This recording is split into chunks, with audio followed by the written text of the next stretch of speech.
J'ai constaté au cours de ces dernières années une évolution très forte des besoins sociaux qui sont exprimés vis-à-vis des agents. Et dans un département, par exemple, ça concerne les politiques sociales ou encore les collèges. Et ça, c'est un phénomène qui est massif et qui est incontestable.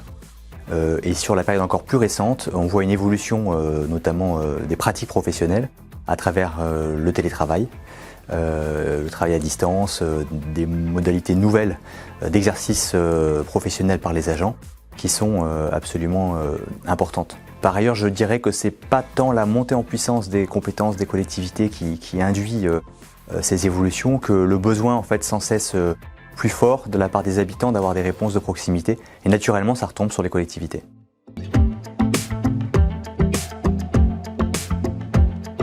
Ce n'est pas tant les réformes qui entraînent un niveau de complexité pour les agents que le fait tout simplement que le monde bouge énormément et que conformément aux grands principes du service public, les agents doivent s'adapter.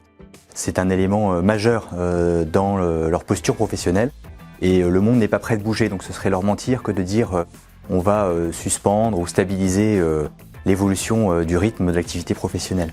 En revanche, ça nous engage en tant qu'employeur à développer des stratégies d'anticipation et de prospective de manière à pouvoir accompagner les agents très en amont des mutations qu'ils sont amenés à vivre au quotidien.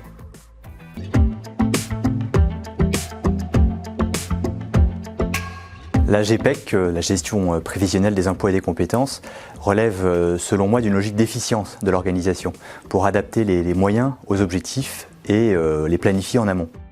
A l'inverse, la notion d'employabilité relève de mon point de vue davantage d'une logique de responsabilité sociale de l'entreprise ou de l'organisation, à savoir l'obligation morale pour un employeur de se situer dans une vie économique et sociale beaucoup plus large et de pouvoir investir dans le capital humain de manière à permettre aux agents ou aux salariés d'évoluer dans les bonnes conditions.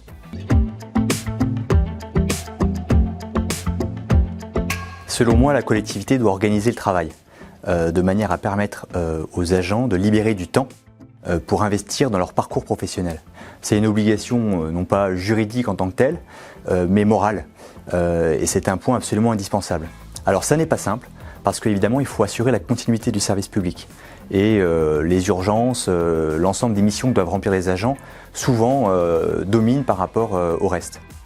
Mais en même temps, si jamais on investit et qu'on libère du temps pour les agents, c'est un levier de motivation qui peut encourager les agents à s'impliquer davantage et donc à permettre à la collectivité également de s'y retrouver.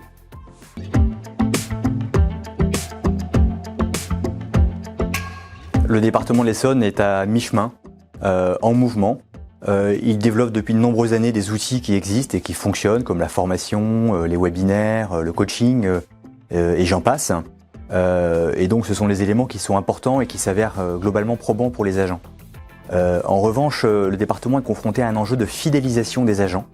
Et donc un des enjeux de ces outils mis en place, c'est aussi de leur donner envie de rester et non pas d'évoluer vers d'autres employeurs.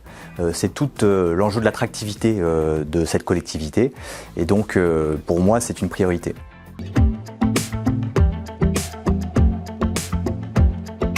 L'école de formation interne que je suis en train de construire concerne tous les agents et en particulier les managers.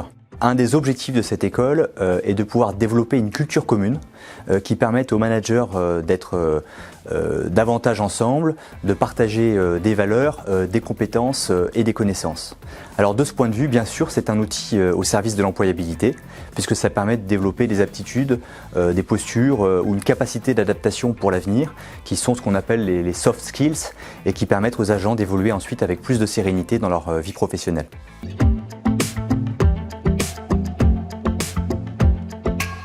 Ce qui est difficile, c'est de pouvoir conjuguer la loi des grands nombres avec le traitement de situations toutes spécifiques. Avec 4000 agents au sein d'une collectivité, il faut à la fois avoir une stratégie RH qui soit globale, mais en même temps être en mesure de faire du sur-mesure justement. Et de ce point de vue, les managers ont un rôle fondamental, ce qui explique mon souhait de développer leur formation, parce qu'ils sont le bon échelon pour pouvoir détecter les talents, accompagner les agents et faire remonter les possibilités d'évolution et favoriser l'employabilité de ces agents.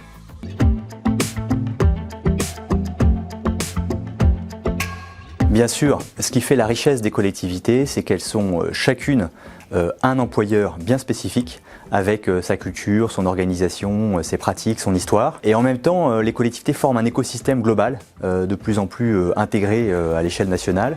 Et la fonction publique territoriale était un des maillons de cet écosystème global.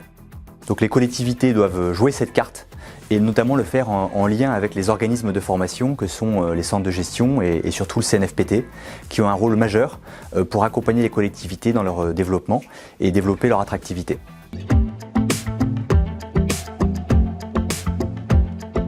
Les syndicats sont évidemment fondamentaux dans la construction d'une stratégie d'employabilité.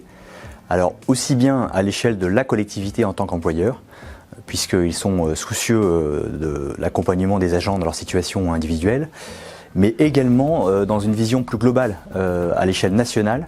L'employabilité fait partie des sujets qui devraient être traités entre les partenaires sociaux et les pouvoirs publics, de manière à ce que la vie professionnelle ne soit pas pensée uniquement au regard de sujets comme l'âge de départ en retraite ou le droit à la formation, mais aussi comme l'investissement dans le capital humain qui est la richesse principale au service de l'économie.